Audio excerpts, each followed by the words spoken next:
लोहे की दुकान में अपने पिता के साथ काम कर रहे एक बालक ने अचानक ही अपने पिता से पूछा, पिताजी इस दुनिया में मनुष्य की क्या कीमत होती है? पिताजी एक छोटे से बच्चे से ऐसा गंभीर सवाल सुनकर हैरान रह गए। फिर वे बोले, बेटे एक मनुष्य की कीमत आंकना बहुत मुश्किल है, वो तो अनमोल है। बालक, क्या सभी उतना ही कीमती और महत्वपूर्ण है? पिताजी, हाँ बेटे। बालक कुछ समझा नहीं, उसने फिर सवाल किया, तो फिर इस दुनिया में कोई गरीब तो कोई अमीर क्यों है? किसी की कम रिस्पेक्ट तो किसी की ज़्यादा क्यों होती है? सवाल सुनकर पिताजी कुछ देर तक शांत रहे और फिर बालक से स्टोर रूम में पड़ा एक लोहे का रॉड लाने को कहा। रॉड लाते ही पिताजी ने पूछा, इसकी क्या कीमत होगी?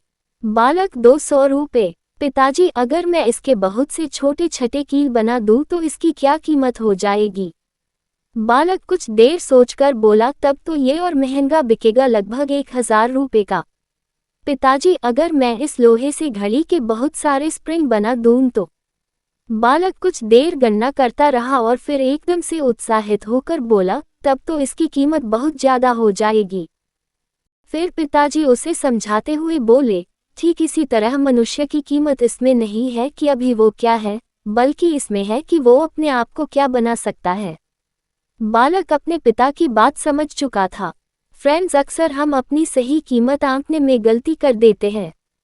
हम अपनी प्रेजेंट स्टेटस को देखकर अपने आप को वैल्यूलेस समझने लगते हैं।